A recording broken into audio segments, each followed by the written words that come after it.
Hey everyone, how's it going? Matthew Kadish here from the Salty Nerd Podcast. It's Thursday, which means it's time for another episode of Bad Writing. Just real quick, I have a panel of experts who come on every Thursday to talk about various examples of bad writing. But if you in the chat want to have your chats featured and want to have the panel address them, be sure to drop those super chats so that we put those on our priority list in order to get to talk about them. But today we're going to be talking about what's sure to be a subject that upsets a lot of people, which is Star Wars, in particular, Episode 1, The Phantom Menace. And, there are a lot of people out there who absolutely love the prequel trilogy because that's what they grew up on. But there are those of us out there who grew up on a much better written trilogy. And when the prequels came out, our hopes and dreams were crushed by them. And we're going to talk about the reasons why that is. But today, I want to welcome my expert panel. So first up is a guy I've been friends with for a very long time. And we actually went to film school together. And he is a radio broadcaster and a podcaster and one of the most experts on Star Wars I think I've ever known in my life. In fact, one time we played a game of Star Wars Trivial Pursuit that he got very upset over. But Chris Bucagnani, why don't you introduce yourself and tell people a little bit about what you do? Still so mad about that game.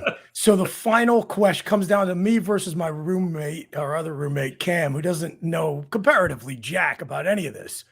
My question, and I still don't know the answer to this, frankly, is who was the actress who portrayed Aunt Beru? I'm sure there's somebody in the audience who knows the answer. I don't. I still don't. I've kind of not learned it on principle. I have no idea who this is. Literally, the question he gets to win the game is, what color is Yoda? Like, how does that even make it into a trip? Anyway, Matt, thanks for having me. I don't know that I'm going to cop to the title of expert on this panel, but it is fun to be here. Just to introduce myself to the audience, as Matt said, we were together in school at Penn State, and I still live here in State College, home of the Nittany Lions.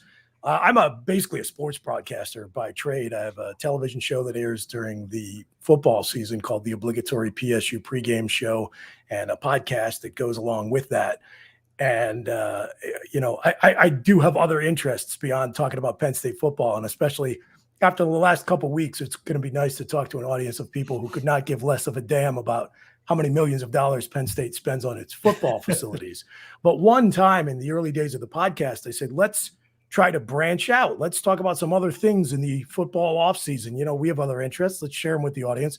So it was right about the time that the Battle of Winterfell aired in the terrible Game of Thrones season 8. So we did a whole podcast about this show. And in years and years of doing that podcast, it was by far our lowest rated episode. So I learned to never talk about pop culture with that audience, but I'm happy to be here talking about it with you guys. This should be fun. Thanks. Well, that was just because Game of Thrones sucked. You realize that, right? Oh, terrible. Terrible. That season sucked. Yeah, that's another show we could talk about. Yeah. Season 8 of Game of Thrones. Yeah. So with me again is one of our regulars on the panel, which is Charles Akeke, who is a best-selling author of superhero novels. Charles, why don't you tell a little bit about yourself and your what makes you qualified to talk about Star Wars? Hey there. So I am the author of the Pantheon Saga, has 6 books out, 2 novellas, and a 7th book. It's currently in production. And I grew up with Star Wars. I grew up with the original trilogy. Was a huge fan during my childhood and my adulthood. I read a lot of the expanded universe books and watched a lot of the shows, and I watched all the prequel trilogy. So I know a lot about the back and forth. As far as I'm concerned, the New Republic, the High Republic doesn't exist. So the only thing that matters is before the new sequel trilogy.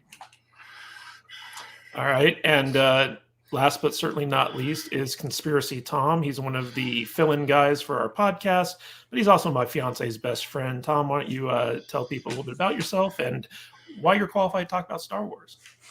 Well, yeah, okay. I'm glad to follow the pedigree of these two fine gentlemen. I've never read a book. I've read many books. I love comic books. I've seen every movie ever. I have passion for all things Star Wars, like everybody else in my age group. I'm just looking to give a lighthearted perspective and sit here and tell you all how much I did enjoy the prequels. So that's good enough for me. Well, Tom, you have the distinct, honor of having destroyed Matt Vader's love of Star Wars single-handedly. Yeah, that's true. I forgot about that. Oh, yeah, man. He still hasn't recovered. Yeah. I explained to poor Matt Vader that every Star Wars fan actually hates Star Wars because we can't agree on any single movie that we like except for Empire Strikes Back. It's the only one that we unanimously. Every other movie we hate. Most of us hate Mandalorian. Most of us hate Clone Wars. We hate it all. But for some reason, we just keep coming back.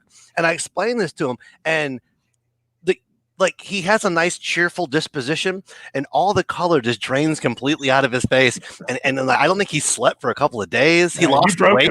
It was a mess. Yeah, he really realized that he hates Star Wars. Okay. You mind if I weigh in here? Yeah, that's a first that I heard that people hated The Mandalorian. In fact, from what I understand, The Mandalorian actually saved Star Wars fandom and saved interest in the franchise. For the fans. Mandalorian was made for the fans. Yes, by fan. Yeah, it brought us back.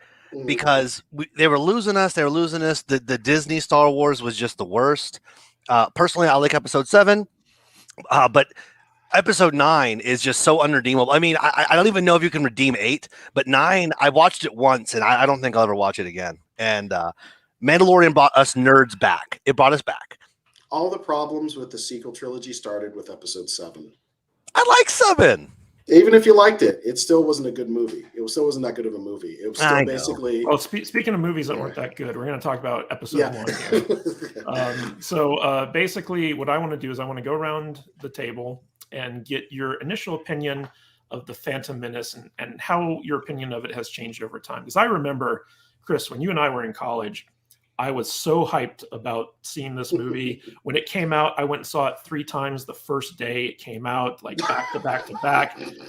And you know what's funny is like the first time I saw it, I was like, I don't know if I like that. I should go back and see it again to make sure if I'm wrong. And each time I saw it, I kept getting the opinion that like, yeah, this isn't good. And over time, the movie's actually gotten worse, in my opinion. So, Chris, why don't you give us your take on the Phantom Menace, like when you first saw it versus like what you think about it now? Sure. The first time anyone ever sent me a video over the internet, and it blew my mind that was a thing you could do, was when our buddy Civ emailed me the pirated, somebody snuck a video camera into the Meet Joe Black viewing so that they could get a video of the trailer. And it was it was so exciting and so cathartic to see those visuals and to hear those sound effects and that music and realize that for the first time when you saw the dual-bladed lightsaber for the first you were gonna get something new. You were going to get new Star Wars. And so that's, if I can actually just step back for a minute before I give my initial reaction to Phantom when I saw it, to speak to the question that Tom kind of raised when he ruined the whole shebang for Matt Vader, apparently. I think it is worth asking the question, since we're talking about Phantom Menace, and I could probably argue the answer to this question fundamentally changed with the release of Phantom Menace. What is Star Wars? Like you say, Star Wars fans hate everything, or they hate something, or they hate some bits of things. What is it exactly? Because I think that's actually a pretty tough thing to wrap your brain around. Because the only reason we're still here talking about it, decades after the release of Star Wars 77, is the wide-ranging cultural impact that the original trilogy had. It went far beyond the scope of anything like The Mandalorian or the comic books or the books or anything that there's a diehard fan base for. At the very the broadest level, right?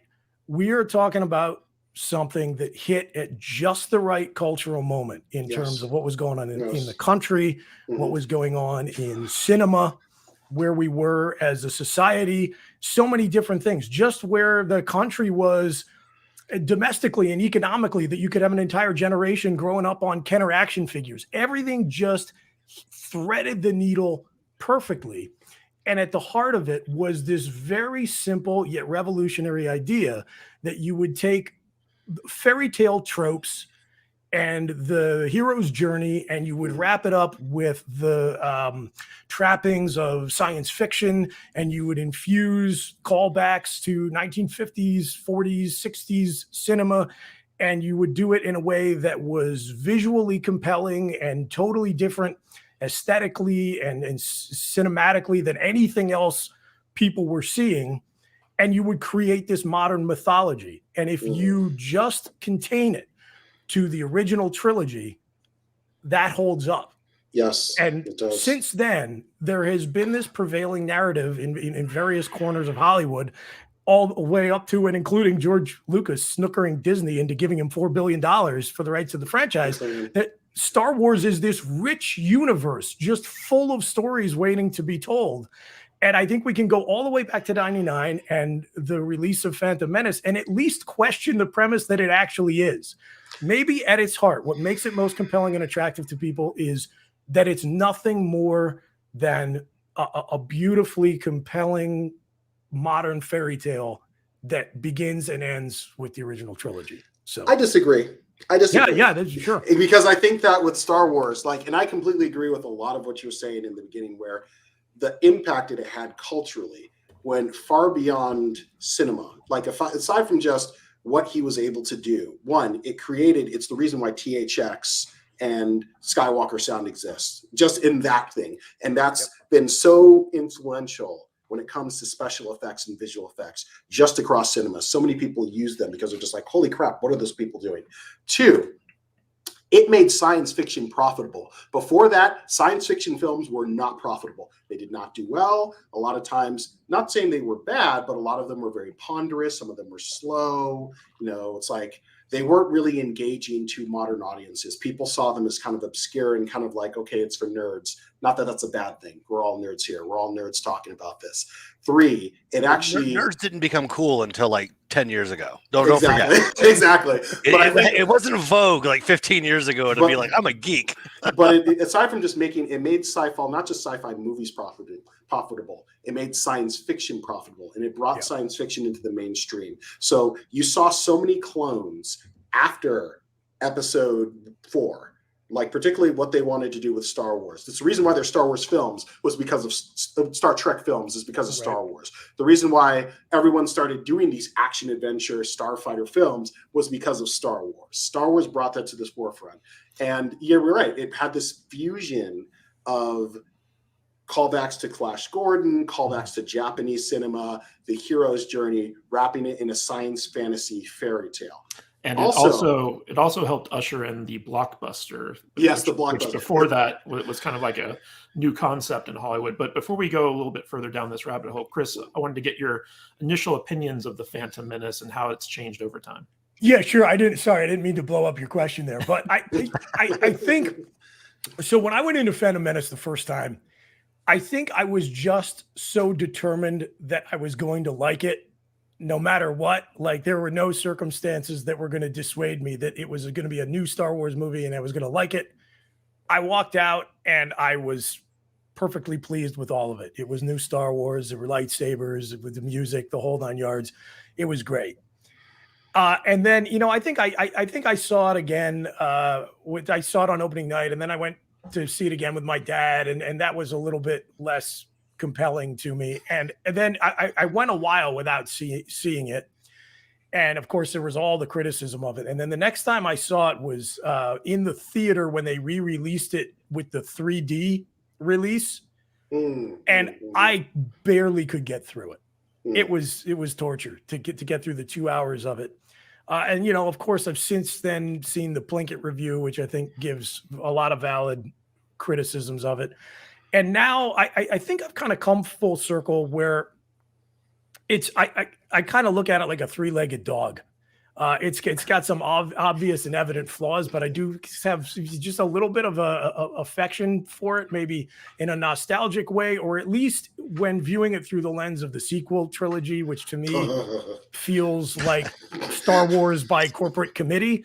If nothing else, in its many flaws, it is still the vision of a single auteur, and so I can at least appreciate it that way. Yeah, I remember when it was announced and you and I were like, it's called the Phantom what? It was like the stupidest name for a Star Wars movie. We're just like, who cares, Star Wars? Yeah, pretty much. We had a big poster of it in our apartment. It was crazy. So Charles, why don't you tell us what your first opinion of the Phantom Menace was and how it's changed over time? So I was like you guys, I was super excited. Because I remember what got me into Star Wars, because it's like I found my way into science fiction on my own, and I remember when I got cable, or just like NBC. I remember when Star Wars was on, I'd watch it, and my mom told me that when I was like 3 or 4 years old, she took me to see Star Wars. I don't remember this, Return of the Jedi. I was probably like 3 or 4 years old. So that's probably where it got like embedded right there. But USA, anytime it was on, I'd always watch them because it was great. And I remember going into the re-release of the special editions, and I saw Empire Strikes Back in the theater. That was the first Star Wars movie I saw in the theater.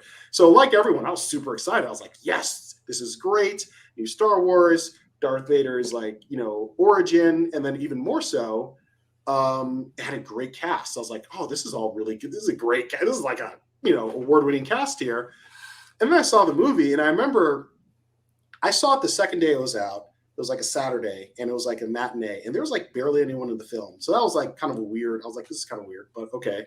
And I was the acting was flat. The interactions were flat. Couldn't stand Jar Jar. The person who played Anakin's mom, her acting was so terrible, it was painful. It was, pardon my French, fucking painful.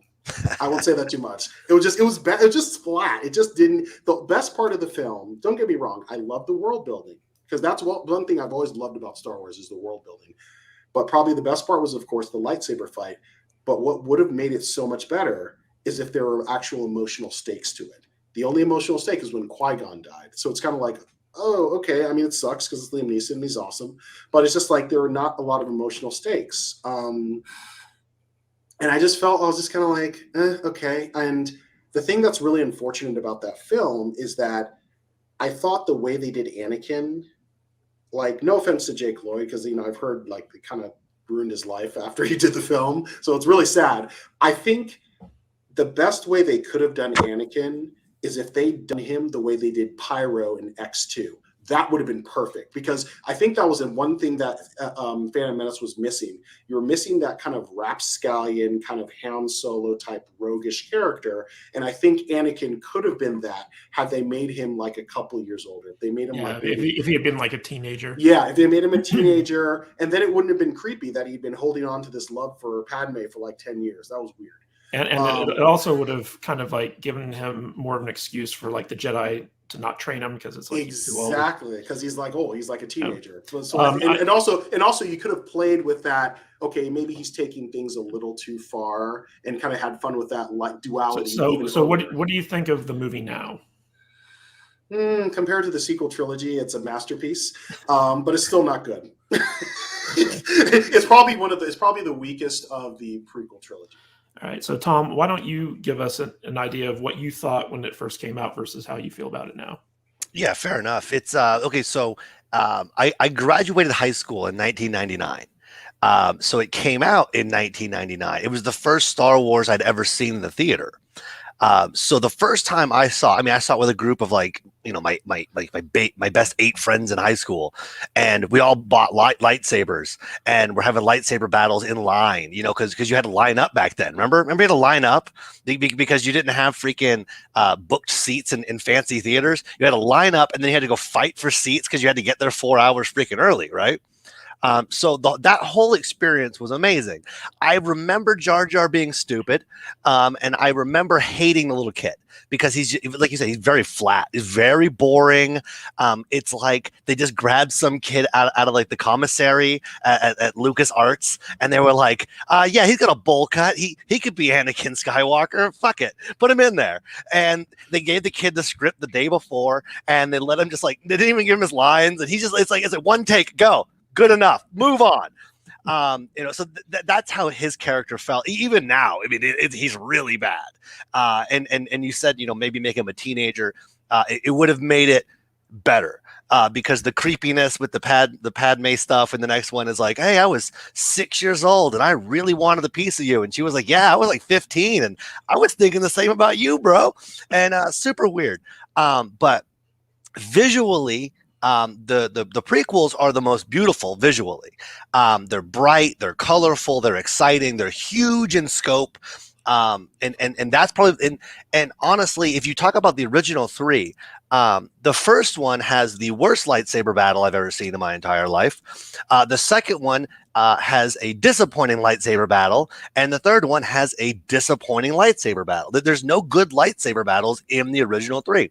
Mm-hmm. So when you get Darth Maul coming out here, he's a freaking ninja with the face paint, or if that's what he looks like, I don't know, because they don't really explain that anyway. And he doesn't talk, and he's just this silent ninja with droids, and he's coming in there with a young Obi-Wan Kenobi, and Obi-Wan Kenobi's freaking all over the place. The speed, it's fun. Mm-hmm. It's fun. And that's why I like the prequels so much. They're fun. They're high energy, high action. They're very visually appealing. They have really great villains. Darth Maul's great. Grievous is great. Count Dooku's great. They're all great. I like these villains.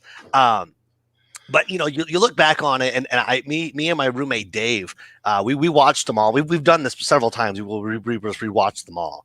And this one is redeeming, and the second one is completely unredeeming. But if you recast young Anakin, give me a better young Anakin, for the love of God. Like you said, like make him more of a rapscallion, make him more of a rule breaker. Not just some stupid kid who misses his mommy. I mean, that's great. Okay, I miss my mommy too. Okay, but that doesn't get me. But if you get a little rebel, a little dangerous, a little I'm breaking the rules, or I know what to do. Okay, I could buy it more. And then get rid of Jar Jar Binks altogether, because you don't need him. And if you say one stupid thing about him being the ultimate Sith Lord, I'm gonna lose my freaking mind, because every time I read that stupid crap, I don't know what these nerds are thinking. There's one like, I don't know, would it be Jar Jar the ultimate bad guy because we hate him so much? I don't know. So those are my feelings. I loved it when it came out. I still do like it a lot because it's the first one I saw in the theater. So it's got a special place in my heart. But yeah, we could have really recast a few of those things and made a couple decisions different. It would have been a much better movie. All right. So before we get going, I just want to remind the chat that, if you want your comment featured during the show, be sure to drop it in the super chat. But speaking of the people in the chat, there are a lot of people already defending this movie. Oh, and, yeah. And there are a lot of people out there who love this movie and will defend it to the death. So what I want to ask you guys is, why do you think people are so passionate about a movie that is, by all objective measures, bad in terms of the story? Like Tom said, visually it's stunning. At the time it was groundbreaking technology, but at its core, the actual story that it tells is extremely flawed. So Charles, why don't we start with you? Why do you think people defend this movie so passionately when there's so many problems with it? So I think Tom brought up a lot of good points about it, because there were good villains in this. Yeah, there were actually really good villains, and I think when you look at it, like I think even particularly if you're younger and you grew up with the prequel trilogy, it makes sense because when you compare it to the original trilogy, it's like, oh, dude, that looks bad. The CGI is not good. It looks old. It looks dated. This lightsaber battle, and he's right, the lightsaber battles weren't really that good compared to the sequel trilogy, the prequel trilogy. And so, yeah, it's like there's a lot of things to kind of criticize if you weren't like, at least three of us who grew up with the original trilogy, where it's just like that was kind of like, wow, this is awesome, and you felt an emotional connection and a tether to the characters. Now, I'd say with this one, I think it's just, it's for kids. And I think it was just this bright and shiny world. And they're just like, oh, we're seeing the Republic when there was a Republic. And we're seeing like the Jedi when there was a Jedi Order.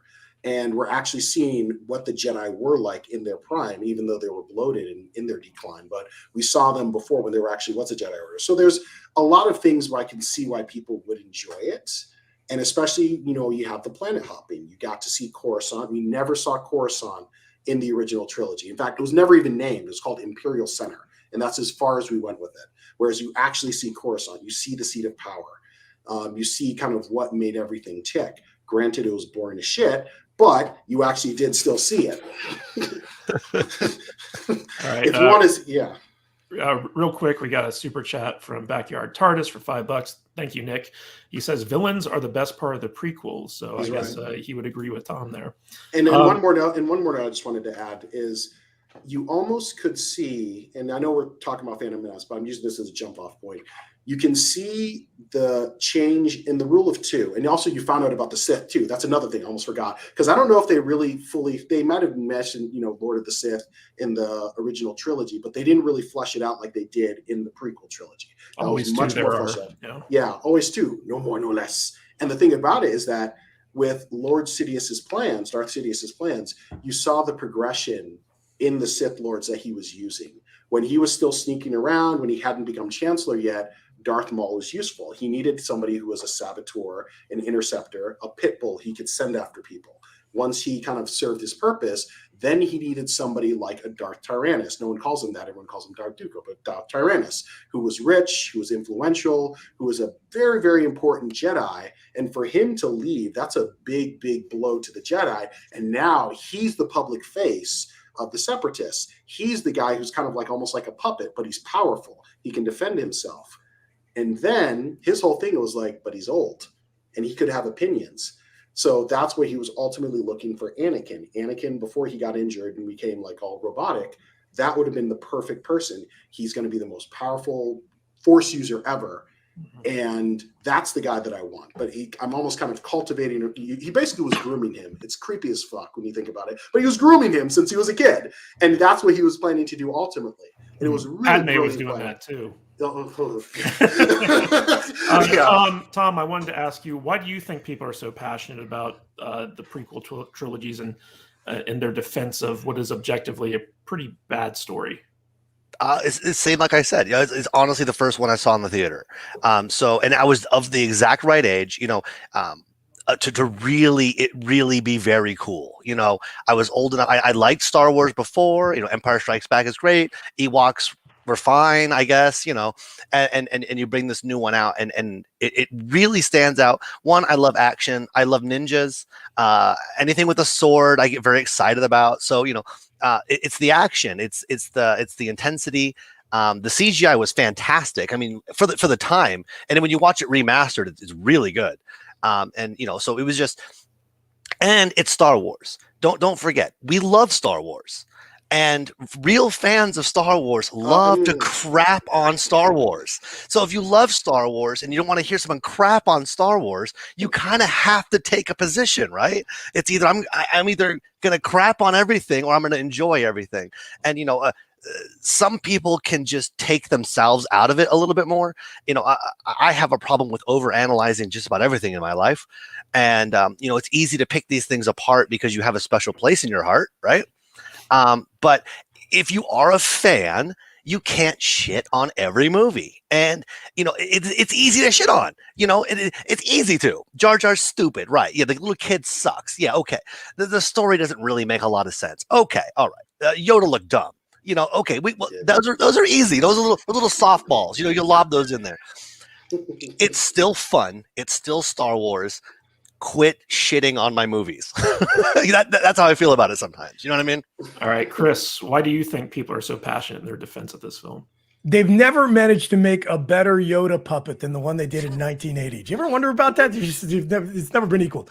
I think it's a few things. I think the first one has already been mentioned a few times in different ways. It's nostalgia, right? I think for everyone on this conversation, I think pretty much to us, at least initially, our entry point to Star Wars was Luke, Han, Leia, Darth Vader, and Kenner, right? So for an entire generation of fans now who we're reminded all the time, the millennials aren't young anymore.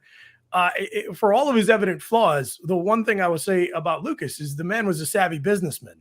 And I'm sure we'll get into the question of like Star Wars being made, quote unquote, for kids. But he kept the Star Wars brand front facing, not just through the movies, but through the Clone Wars show and the toys and everything through an entire generation of kids. And to them, the Phantom Menace and the prequels, that's what they grew up with. I do also think probably something about the message in the films, like politics has now like permeated every aspect of our lives, much to my chagrin. But I think no matter which side of the aisle you're on, you can find some resonance in a story about a democratic republic crumbling from within, right? It's probably got some resonance for folks. And I also think some of it is just contrarianism, right? It's the three-legged dog thing. Don't you mock my three-legged dog. Every time somebody like you with microphone Kadish tells people they should hate this movie, they're like, you know what? Stick it up your ass. I love this movie. Well, that's very true. I happen to think that a lot of it comes down to brand loyalty. I think people buy into a brand and they're loyal to that brand. And if anyone dares attack it, no matter how, viable the criticism is, then they feel like they need to defend it or at least overlook it. We got another super chat from Backyard TARDIS for $5. Thank you, Nick. Of the prequels, episode 1 is the only one that feels like the original trilogy, where episode 2 and 3 feel more like emo fan films. What do you guys think about that? Hayden Christensen sucks. Hayden Christensen sucks too. He was flat as a board, unfortunately. I think that the love story was boring. It was just uninspired. And it was, worst love story ever. It was creepy. Great soundtrack. Across the Stars was a nice theme, but it just was wasted on this couple. It would have been more inspiring if he took it by force, if you follow me on that one. He killed a bunch of babies. I slaughtered them. But, the thing is, I think that with the other movies, I think that ruined things. And the sad thing is that, as we've seen with shows like Game of Thrones, or at least the first 6 seasons, politics can be interesting if done well. If you've done well and you have interesting characters and you have the plots and schemes, you don't just have ponderous speeches in some weird vast chamber. Like if you actually show like people, they were like screaming, at the opera or something. Yeah. Well, actually, that opera was cool. The one with the Moncals that are swimming through that bubble, that was cool. But it's just like there's ways to do politics that, and I will say this: Darth Sidious was great. He was a great villain. He got a little over the top and mustache twirly in the end of episode 3, but he was great. Yeah, but let's try to keep it to the Phantom Menace. So just real quick, I want to remind everyone in chat that if you want your comments featured, feel free to drop it in the super chat. But now I want to talk about one of the things I think kind of sticks out most in my mind in terms of like how I would have changed this story, which is through the first 6 Star Wars movies, they were said to be the saga of Darth Vader. And it could be argued that the first 3 episodes were meant to feature Anakin Skywalker and his transformation into Darth Vader. And then the next 3 were meant to show like Darth Vader's redemption.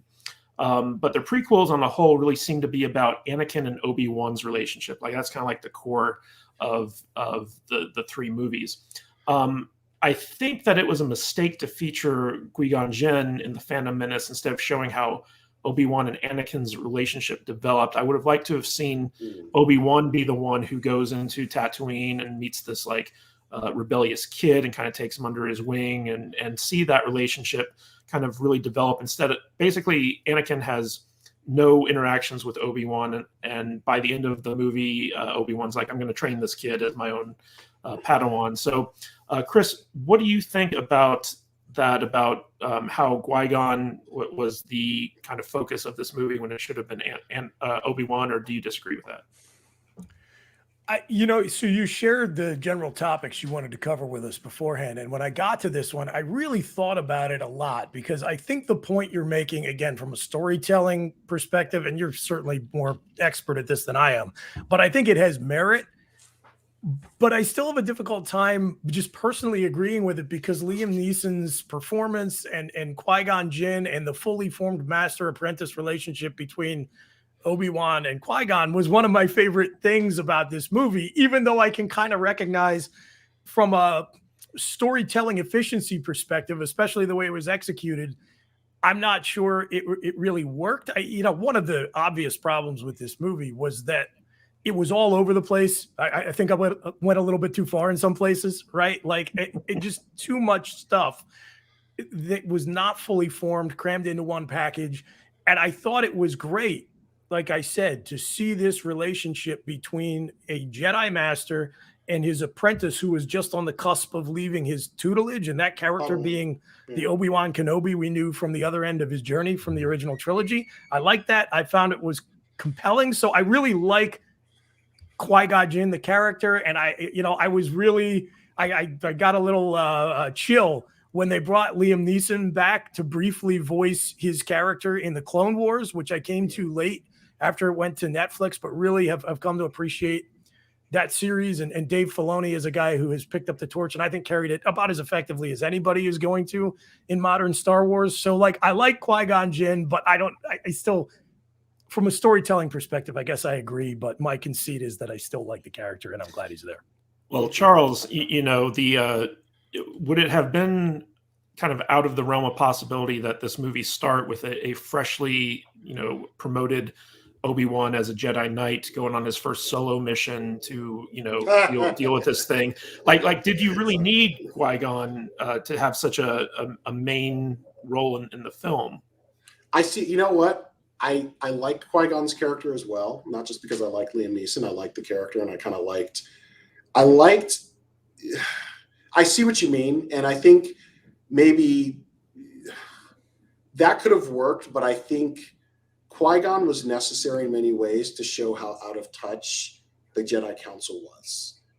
So, because he was a huge driving force of a lot of things, and he sensed that something was off. He knew that things were kind of not working, and I think if they'd fleshed this out better, showing the connection between Qui-Gon and Darth Tyrannus would have made sense, because that was part of the reason why Darth Tyrannus, Count Dooku, was so easily swayed to the dark side, because Qui-Gon was his Padawan. Well, I mean, that character wasn't even in the Phantom Menace. Yeah, exactly. But I think that I see what you mean in terms of maybe having the focus more on Obi-Wan and kind of establishing the relationship with Anakin. I agree with you.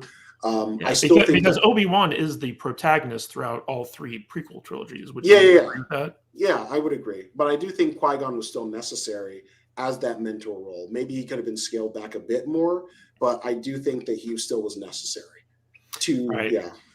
All right, Tom, am I way off base here? Do you think that the relationship between Obi-Wan and Anakin would have been the crux of this first movie going forward into carrying on to the other three movies, to Anakin's ultimate betrayal of that relationship?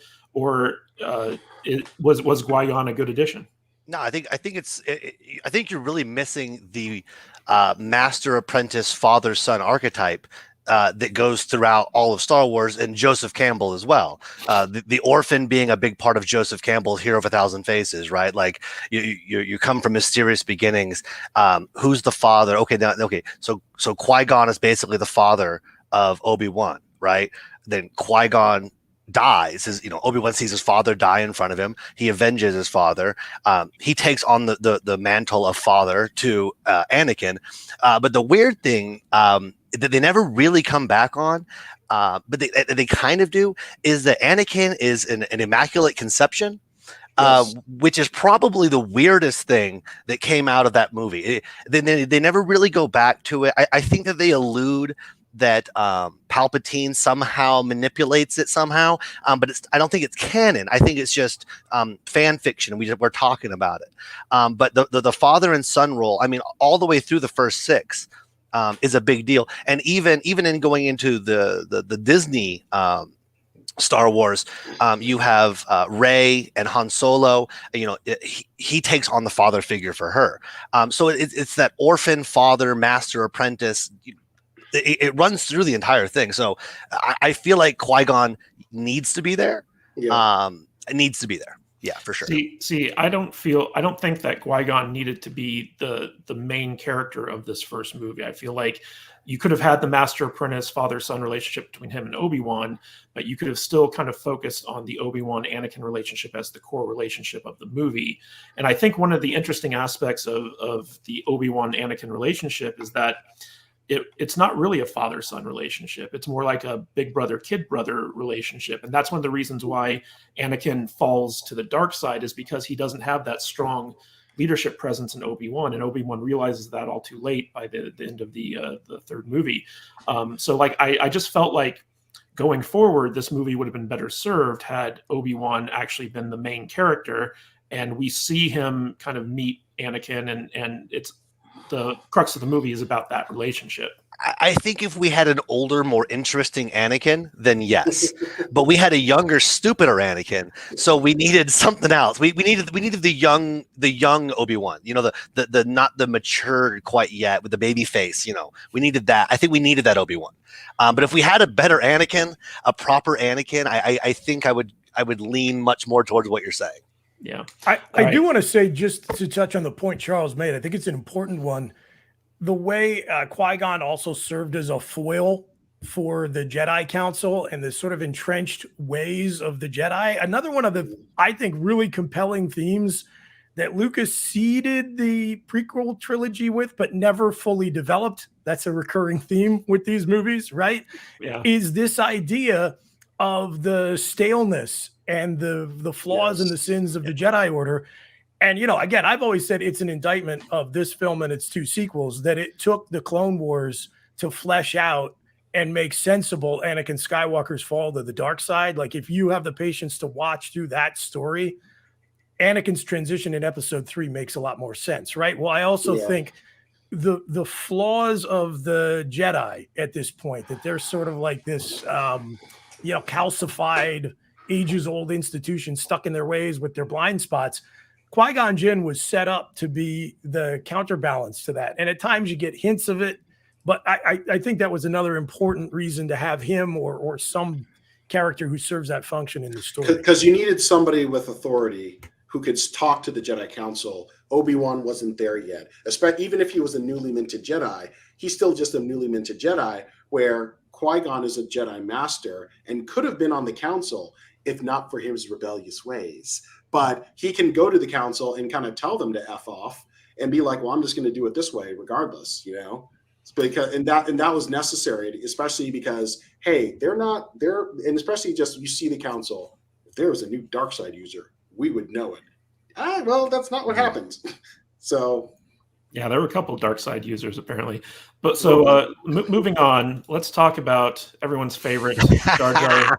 Misa say Jar Jar Binks. This character was not only meant to showcase the groundbreaking CGI technology at the time, but also appeal to kids. Because let us not forget, this was the first fully animated CGI character in a movie. And it was meant to appeal to kids, but Jar Jar became the most glaring misstep of this film.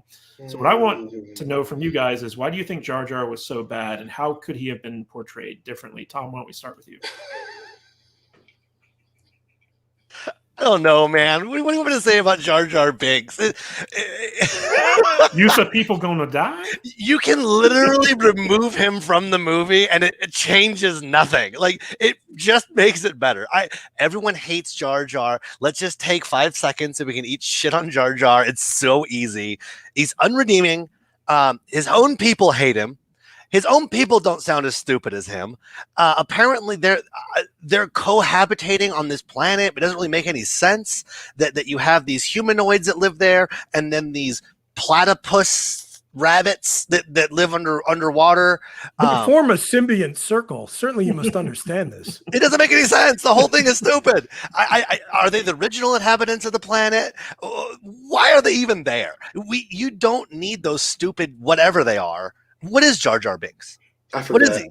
Is it Gungan. Gungan. He's a You don't even Gungan. need him. You don't even need him.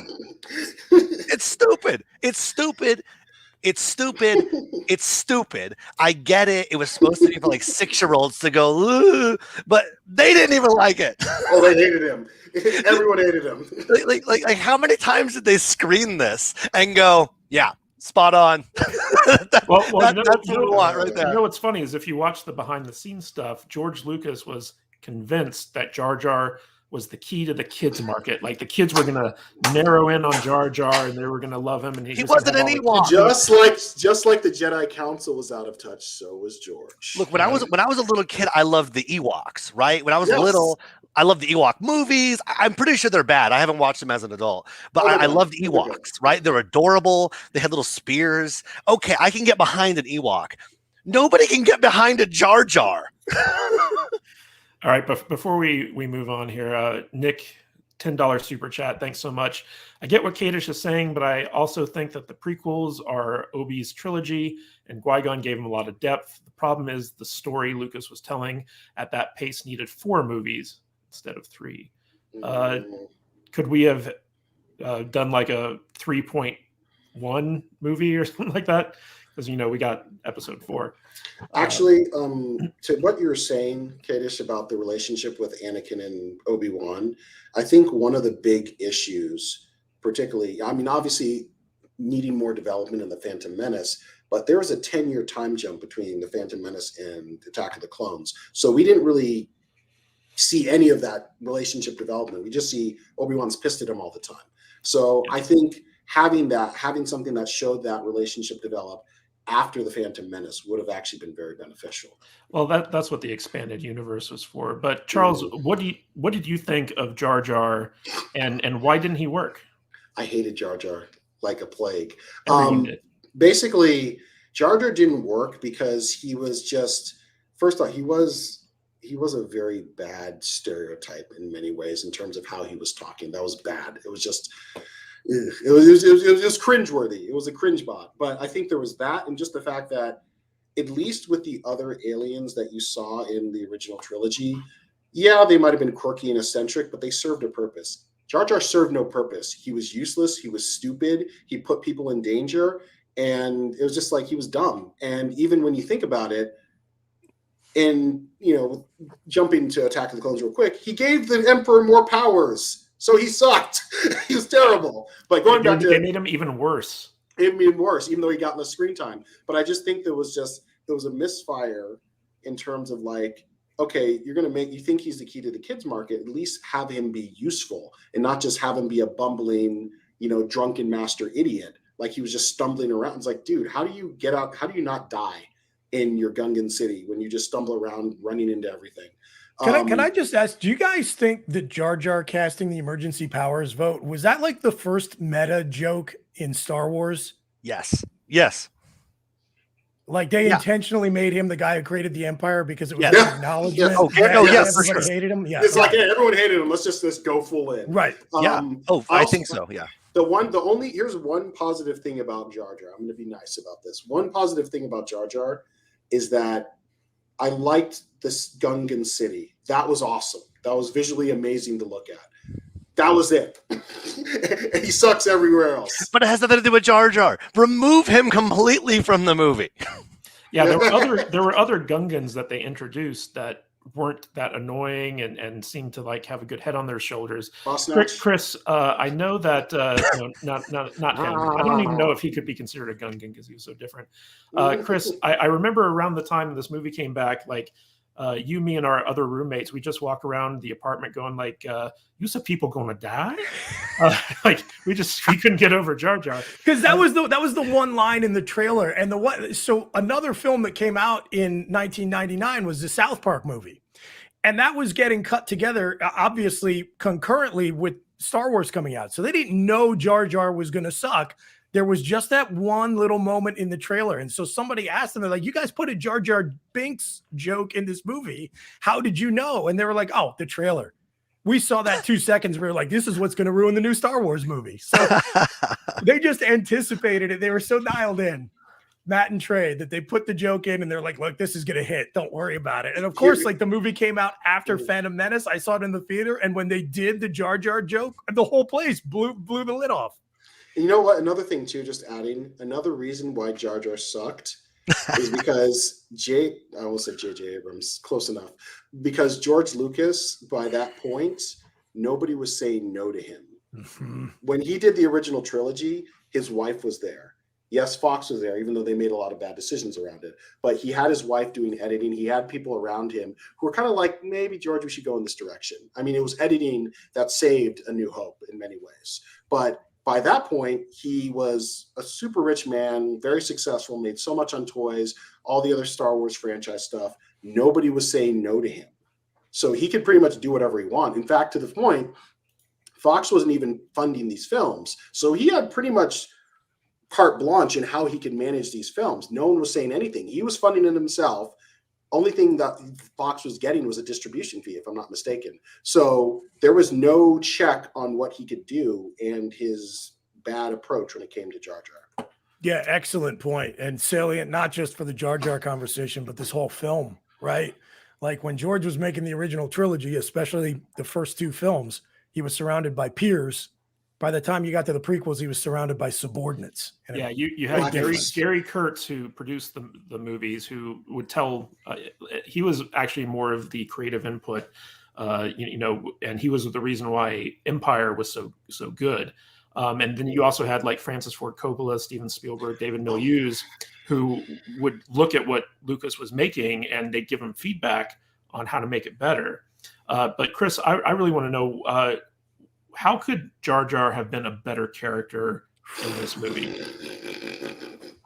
Look, first of all, God bless poor Ahmad Best. Like that guy, like I've seen some interviews with him. He seems like a lovely human being, and he was like the first person to be crapped on by the internet. So but George apparently encouraged him to really go over the top with the voice, which I think was one of the worst aspects of Jar Jar's character. It made him more annoying.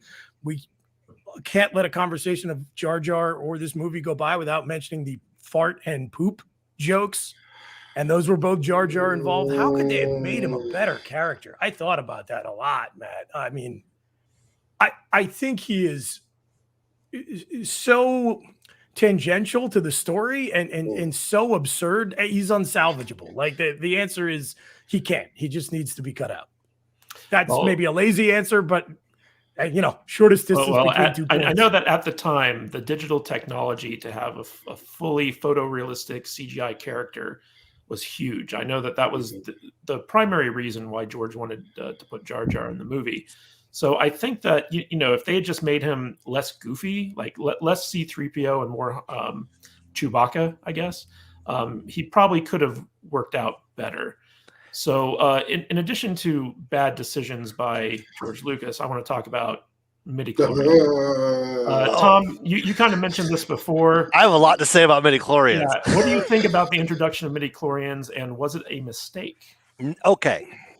So you got you got to look at it from this angle. I think this is the angle they were trying to take.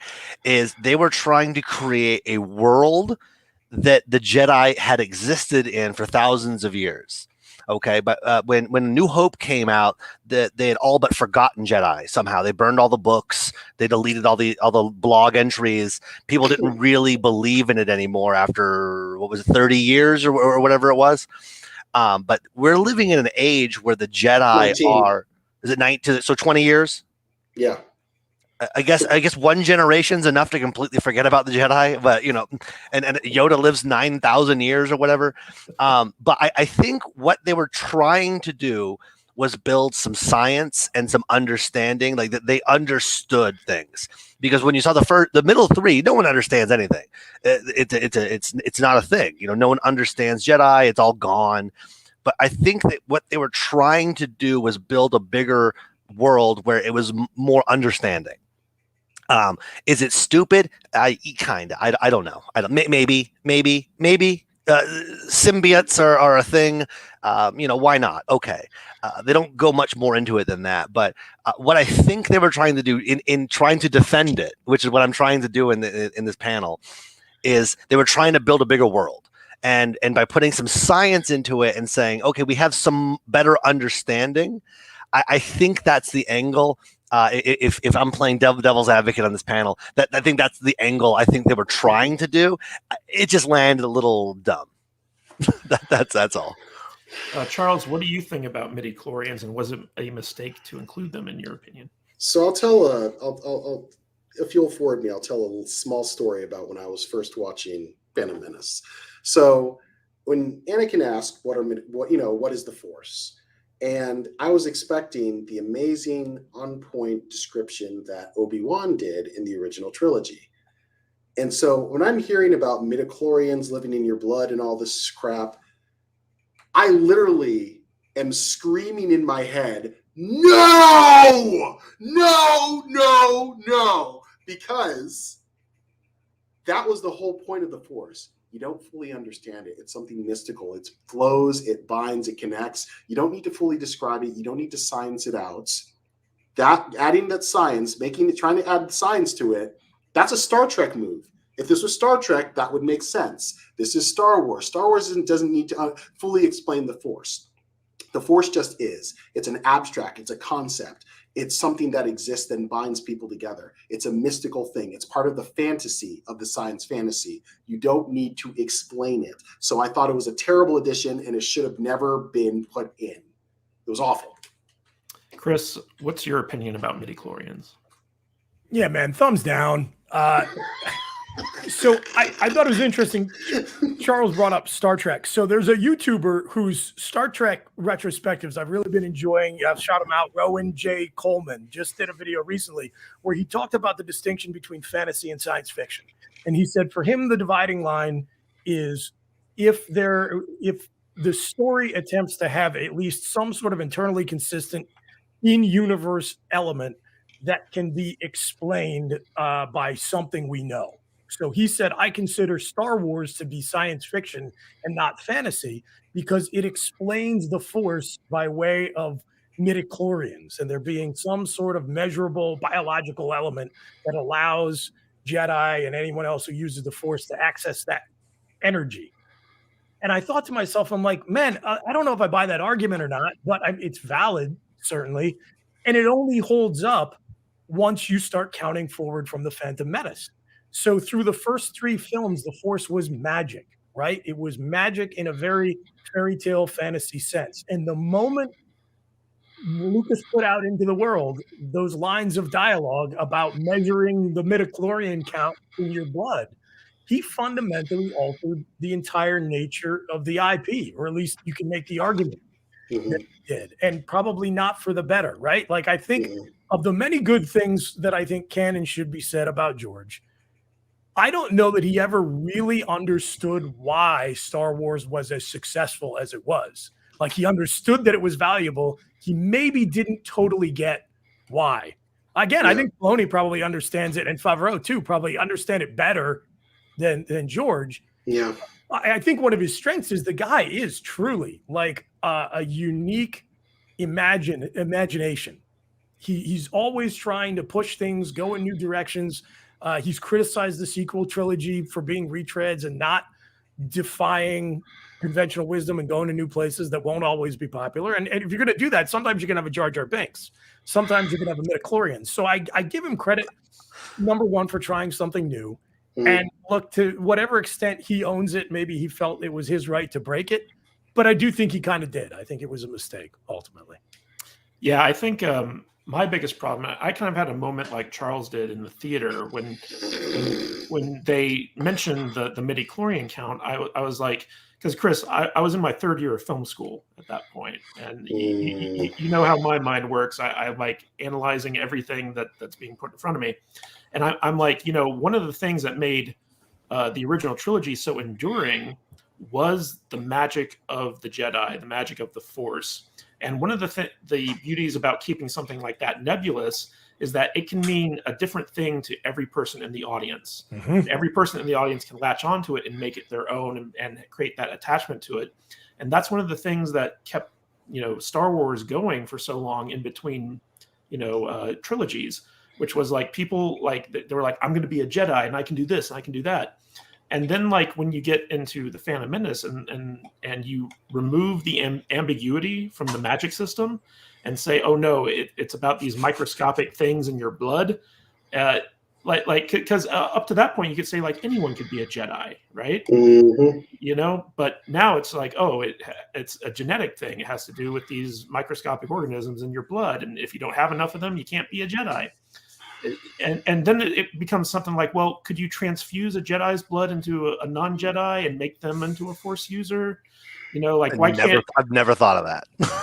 Well, the thing about it is that I remember before the awful midichlorians thing, it was just like, okay, his Force sensitivity is higher than most. That was always kind of what I thought it was. It's like everyone in this universe is naturally Force sensitive. It's just the degree of which somebody is Force sensitive. But if you have the technology to measure the count of midichlorians in someone's blood, could you not remanufacture that and create Force sensitive people through genetic alteration? Like, it just awesome. it opens up a whole kind of like aspect to the Force and to the magic system of Star Wars that in a way I feel kind of ruined it, at least for me. And so going forward, they even dropped it because there was such backlash against it in the Phantom Menace. So like you never hear about it again. Even in the sequel trilogy, they as bad as those things are, at least they don't go into the midichlorians. So like I always found that it says green milk. Yeah, I always found that it was a big misstep on George Lucas's part to remove the ambiguity of the magic system. Like Obi-Wan's initial description of it, that it's a force that binds all living things together, that was all you needed to know, and that some people are more in tune with that than other people. You didn't need the scientific explanation for it. And I feel like that, more than anything, was the thing that kind of like made me think that the Phantom Menace wasn't a very good story, because it basically retroactively killed the love of the magic system that was created, before it. And that's one of the problems of doing prequels as well. So what I want to talk about next is set pieces versus organic storytelling. And I think one of the major issues with the Phantom Menace is that it seemed to jump from set piece to set piece in order to show off its CGI technology rather than focus on telling a good story that flowed organically. Charles and I are both novelists or storytellers. Tom and Chris have a very good sense of storytelling. So I want to ask you guys, how do you think the movie could have been structured to be more streamlined? Chris, why don't we start with you? Yeah, since we're talking about the way it tells its story, I've been trying to find a way to make this point, going all the way back to one of the super chats a while ago, about this movie feeling more like the original trilogy than the next two. I think one of the reasons why that is because there was a lot more practical sets and effects used in this film than the other two. And I think part of what makes something look or feel like Star Wars to us is that very unique aesthetic. And part of that is that just kind of tactile sense of the universe. So to whatever extent we jumped from one CGI set piece to the next, it was still far less egregious than in the next two films. So I understand a digression from the question. But how could they have made it more streamlined? Well, first of all, they could have gotten rid of Jar Jar Binks, right? Boy, that is a big question. There were definitely parts of the film where I think, okay, so I'm just going to pick two, and then the rest of the panel can pick away at some other things. There was no reason to have the entire sequence where they went through the planet core. They took that submarine, and all you're thinking about is how annoying it would be to be trapped in an enclosed space with Jar Jar Binks for that long with crushing water pressure outside. That's an example of something that I think could have been totally stripped out of the film, and you wouldn't know it was gone. I also felt like the end sequence of the movie, I understand what he was going for. It's poetry, it rhymes, trying to mirror the end sequence of Jedi, where you have multiple storylines and multiple settings going on at the same time. Anakin Skywalker flying a ship on autopilot inside the one big alien ship and hitting the one thing that blows it up is like the least compelling ending to a story you can imagine, because your character has absolutely no agency. No. Think about it. You could have just pushed the button, gotten out of the cockpit, and the exact same story could have played out. You know, R2D2 could have flown the ship. So I don't know what. I don't know. I don't know how you fix it right off the top of my head, but those are two things that pop right to my mind where I'm like, well, there's one scene you could strip out and you wouldn't know it was gone. And then you get to the end of the film where you want the heroic moment for every one of your characters. And the silliness of that Anakin Skywalker scene is just over the top. All right. So Charles, you're a storyteller just like I am. You're an accomplished novelist. One of the biggest mistakes I see filmmakers make is they picture a big set piece in their mind and they want to, feature that, and they don't care if it makes sense or not within the context of the story. They just want to do this big set piece because they think it would look cool. How do you think the Phantom Menace's story could have been told more organically, as opposed to, hey, here's this set piece, now here's this set piece? I agree with a lot of what Chris mentioned in terms of the final sequence, because they needed to find something to do with Anakin. Again, that falls to the whole thing of him being a kid, being 9 years old. And so there's only so much that audience would be able to tolerate with him being in certain danger. But I felt one of the biggest things is that you needed to really care more about the stakes with the characters. There needed to be a better connection. And I don't feel that the Phantom Menace really established that as well as it could have. Maybe it was the direction, maybe it was just that very dry. And this is another thing too. George Lucas is not a good actor's director. He cares about the technical aspects. He cares about the toys. And just even, just in some behind the scenes stuff I've seen, he has just two cameras. There's nothing dynamic about how he shoots things. So it doesn't really bring you in as much as it could. But I think in terms of streamlining, I think there could have been a way where you could have had, I think maybe focusing a little more on Obi-Wan than Qui-Gon. Having Qui-Gon there, but just focusing and being more an Obi-Wan story and how he meets Anakin and how it's kind of his idea, because he's the one who senses it. I feel also the politics could have been streamlined a lot more too, because it was boring.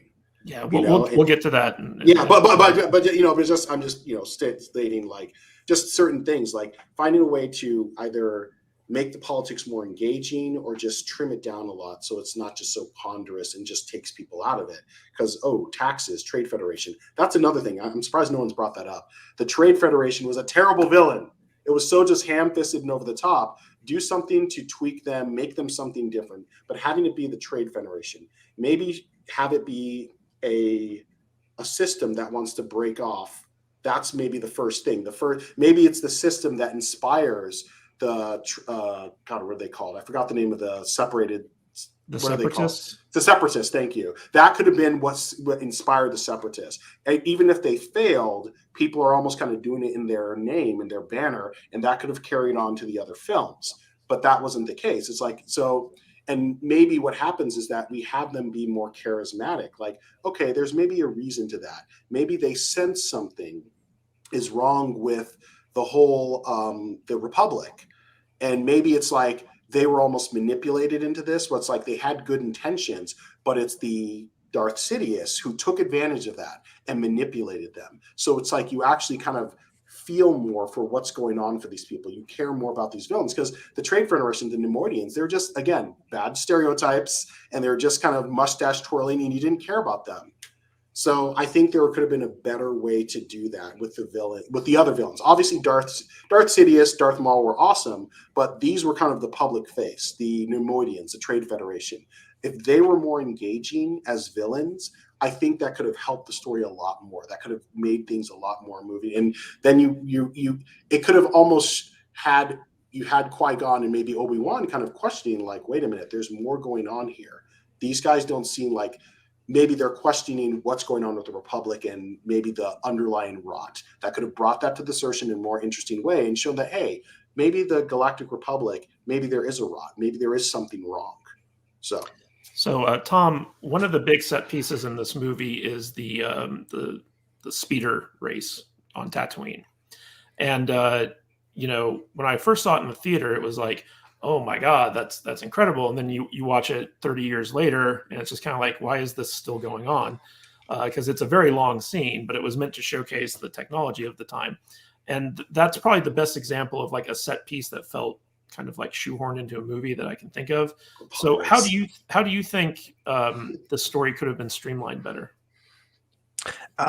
Well, it's the same problem. My bad, pod race. Pod race, yeah. I think the problem with this movie is the same problem with episodes 7 and 8 and 9, is that it feels very disjointed from what goes on after. So I really want to know, did they have a plan for the first 3 before they started filming the first movie, or did they make it up as they went along? Because the problem is, it feels like made up as it goes along. Is really how it feels. So if they had I feel that if there was a better scope of understanding of who our main characters were really going to be, they should have streamlined the first movie into less characters, and evolve them better. Give us stronger actors. Give us give us better dialogue. Remove Anakin's mother from the whole thing. Just remove her, and have him just be a street kid. Would make it more compelling. You can keep Jar Jar, and I like what you said earlier, but make him more of a Chewbacca, right? Like Chewbacca is still kind of an idiot, but you don't know the dumb crap he's saying. You just kind of get like well, yeah, I think it smells bad too. So it's fun, So I think that if they just did a lot better with the character development and the planning of the movie, I think it really would have gone by a lot faster. The speeder would have been more interesting if Anakin was like some kid on the streets who built it himself. You don't really even understand his life. He's like a slave to that Guado guy. It doesn't make a lot of sense, So I think if they would have streamlined the characters a little bit, focused on who was going to be important down the road, and gave us a better performance out of them, I think you could have kept some of the scenes in it, but it would have made it more interesting. And I guess that's how I feel. Yeah. So one of the things that I like to tell other storytellers about structuring a 3-act kind of saga, I guess you'd say, in this case, it's episodes 1, 2, and 3, is that you always want to start off your tale kind of small and intimate, because this is where you're introducing the characters. You need to develop their relationships. And if you set all that groundwork, by the time you get to the second act, which is movie number 2, you can just go off to the races with like the big set pieces and stuff like that, because the relationships are already established in the audience's mind. And so whenever you start, especially if it's like a big epic saga, you always want to start small and you want to start intimate. And so that's one of the reasons why I believe that it would have been smarter to start off with maybe Obi-Wan and Padme crashing on Tatooine. They're being pursued by Darth Maul. They run into this street urchin who kind of like helps them navigate the mafia-ridden towns of this desert planet while being pursued by this dark menace. And you just keep throwing obstacles in front of these characters trying to get Padme to safety. And that way her relationship with Anakin develops, Anakin's relationship with Obi-Wan develops. We get to see more of this universe. Like, it could all have happened on Tatooine, and the final showdown could be, like you start off the movie with this pod race where Anakin just completely blows it. And, everyone says like, you're the worst pod racer ever. And then by the end, he has to, race away from like the bad guys with Padme in order to save her life. And he has to overcome that thing. So like there's a character development thing there. And Matt, you're good at rewriting stuff, man. I'm not going to lie. I don't like to rewrite stuff because, it's fan fiction, basically. Hey, can it be young Greedo who says you're the worst pod racer ever? Yeah, it totally could. Shut up, young Greedo. Yeah. The point I'm trying to make is that if you narrow down the focus of the first film in a series to the main characters and build their relationships through ever-increasing obstacles, you can still do all the world building and you can still have all the big set pieces, but it feels more organic when you do it that way. And then by the time the second movie rolls around, you don't have to worry so much about establishing the relationships. You can just focus on like the big buzz and stuff like that. So for all the storytellers out there who are learning about screenwriting and novel writing and stuff like that, that's kind of what you have to keep in mind. That's kind of how I structured my Earthman Jack novels. is you start off small with the core characters, develop their relationships, show them grow through greater increasing obstacles. And then by the time the second story comes around, blow it out, go epic, do that big thing. Because Lucas knew he was going to do 3 movies. Right? Yes. Mm-hmm. He may not have known what exactly they were because they weren't all written, but he knew that he had 3 movies to work with. So before we move on, another $5 super chat from Backyard TARDIS. Pod Race is pure Star Wars, right up there with the Death Star Trench Run and the Battle of Hoth, and has been some of the best Star Wars video games. I can't lie. He's not wrong. Yeah, he's not wrong about that. Chris, what do you think about that? Was the Pod Race pure Star Wars? It did go on for a long time. It did. So did the Trench Run. So. Yeah. No doubt. I do enjoy the Pod Race for what it is, and he's absolutely right about the video games, man. Again, some people will say that was one of the biggest vices of the prequels, that Lucas had too many toys and video games in mind when he produced them. I actually think that criticism is a little overblown, but the alien driver design in the Pod Race to me is one of the places where he went overboard with the CGI, because he could make the characters look any way he wanted, and they started to look less Star Warsy than some of the extras he had walking around in spacesuits in the earlier Mos Espa scene, right? Like that felt like the aesthetic of Star Wars. The Pod Racers to me did not. I can't put it in the same category as the Battle of Hoth or the Trench Run, because to me, both of those scenes serve the story in a way that I don't. There were emotional stakes to them too. Yeah. All right, guys. So let's talk about. It's fine if you like the pod. I don't want to crap on anybody who loves the Pod Race, right? I understand why people like it. I like it too, but I mean that snow battle on Hoth is unparalleled. It's great. It was fantastic. Yeah. Yeah. So let's talk about one of the big bad guys of the Phantom Menace, which is Darth Maul. And he was one of the reasons why the hype around this movie was so big when it first came out. Like that shot of him. Yeah, that shot of him doing the dual lightsaber in the trailer. People lost their minds. Oh, yeah. I did. Yeah. I remember losing my mind. Yeah, it was a big deal. And so, I can remember when I was in the theater watching it for the first time, there were cosplayers in there. There were a lot of Darth Mauls dressed up. And when Darth Maul got cut in half and died, supposedly, he, every Darth Maul cosplayer in the theater shouted, "No!" like they were so emotionally wrecked by that. So what I want to know is what do you think of how Lucas used Maul as like a silent and menacing figure? He never spoke, and his decision to kill him off at the end of the movie. Tom, what do you think of that?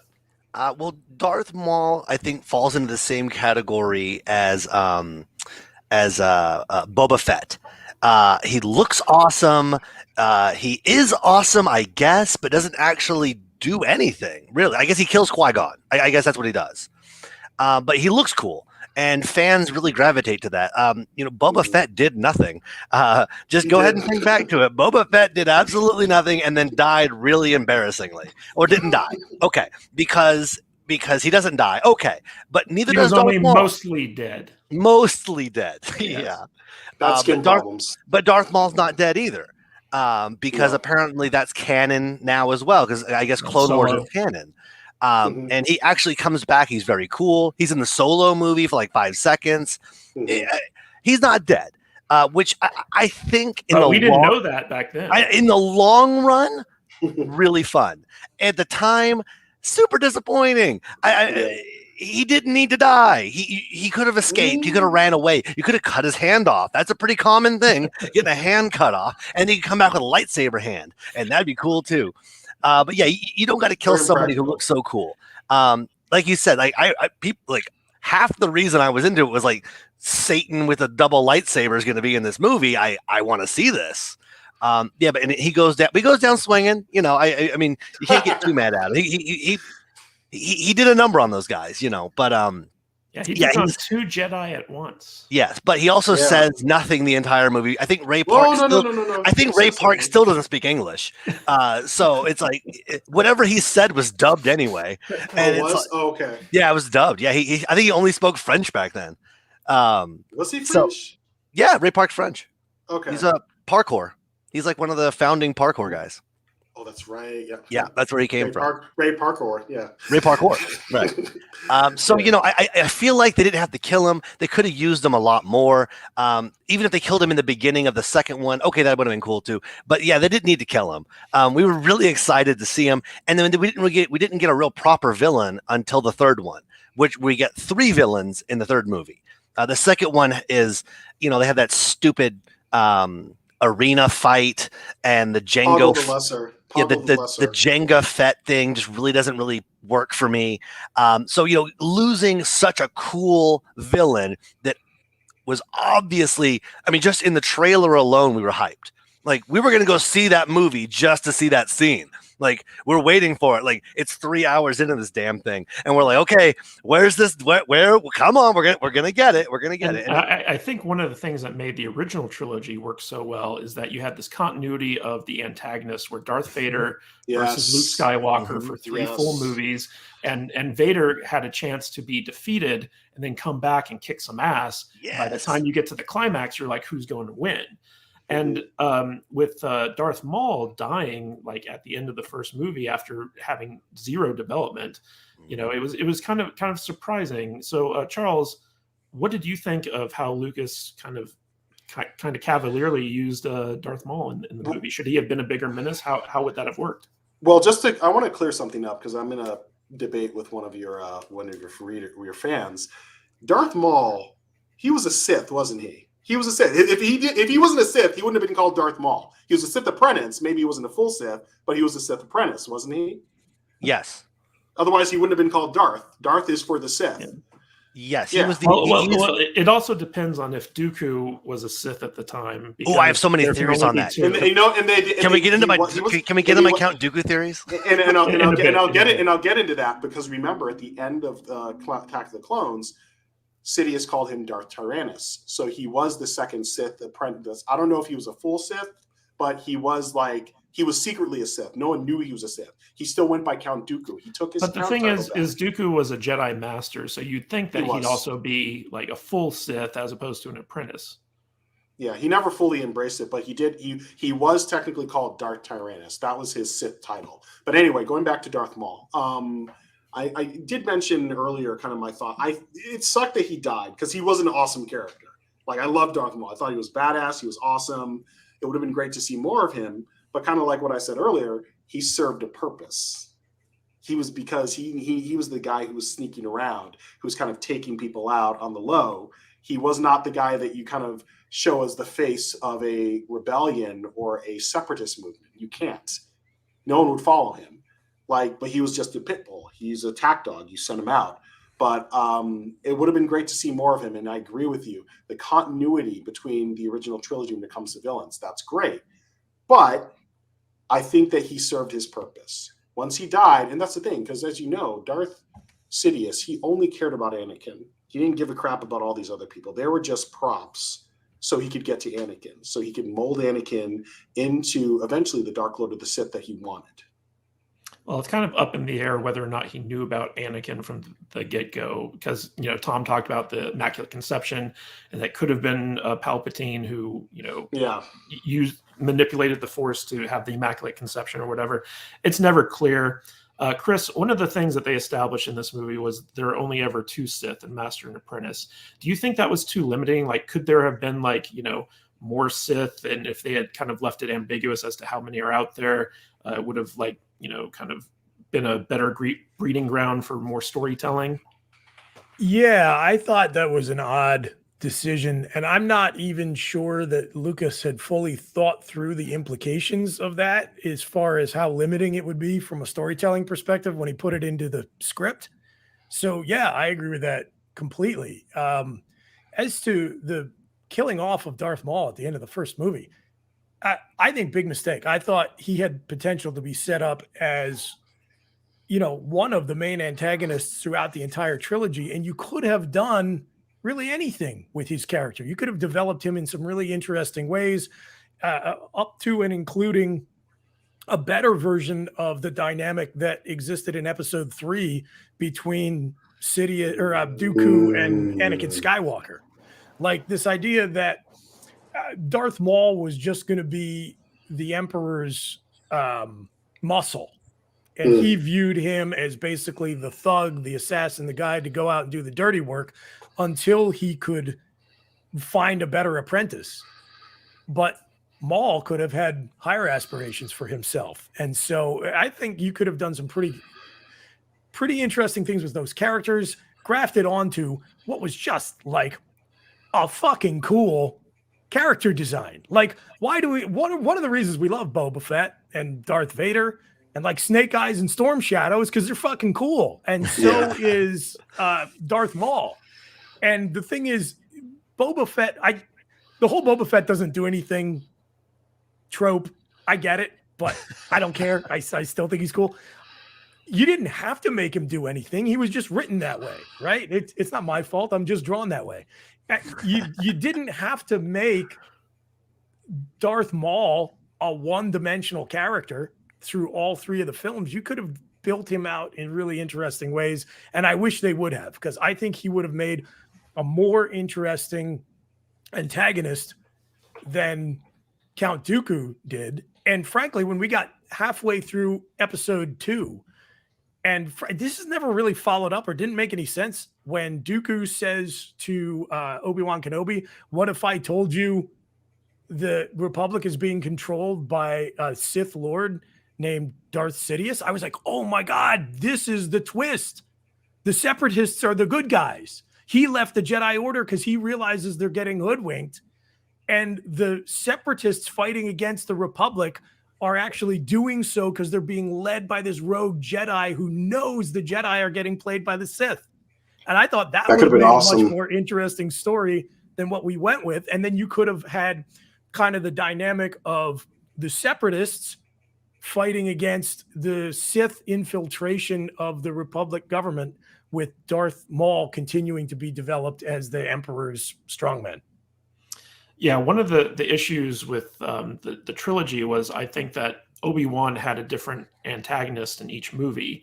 I feel like if they had set up, Darth Maul killed essentially Obi-Wan's father and mentor in the first movie, and had carried that rivalry through all three movies, so that, by the third movie, instead of killing Dooku or facing down Dooku at the beginning, it could have been Darth Maul, and it would have had much more of an emotional resonance in that showdown between Obi-Wan and him at that point. So like if they had just been sparring throughout all three movies, and finally you get this resolution of their conflict in episode 3, I think that would have been a much more powerful way of telling that story. Real quick, another $10 super chat from Backyard TARDIS. Thank you so much. He says, I will say Kadish's Earthman Jack series is worth checking out, as it surpassed Star Wars in my rankings of universes I like stories in.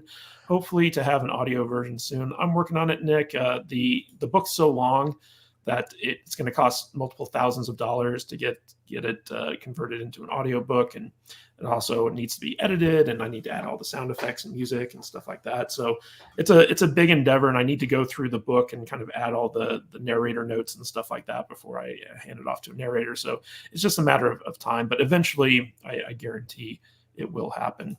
Hey, I own a media company, Kadish, so holla at your boy. Oh, definitely. So now let's get to space politics. A lot of the prequels focused on politics, and it began here with the Phantom Menace. And we've already kind of touched on this with like the Trade Federation and taxes and the Senate and the vote of no confidence and all that stuff. But many people think that the political subplots slowed the movie down and were ultimately very uninteresting. But we all know Lucas likes boring stuff. So how could the galactic politics of Star Wars been better used, or could it have been at all? Charles, why don't we start with you? I felt that they could have been showing how, I think it could have been more interesting by having more interesting players, and even showing maybe Padme seeing how cutthroat things are on this galactic level. I think that would have been interesting in seeing how maybe just how bloated and out of touch some of these politicians are, and just kind of like, just have fun with it. Have fun. Have it be like Dynasty. Be like the way Dune was. Be like Game of Thrones. I think the first Game of Thrones book had come out by that point. But it's just like, I think it just, if you care about the characters, then you're going to care about the story going in there. And I think that since it was so new and we didn't know them, it's like we didn't care. And it was just, again, long and ponderous. And on a quick side note, Ray Park is actually Scottish, so he does know how to speak English. Ray Park is Scottish? Yes, he's Scottish. I had to quickly Why can't he speak English?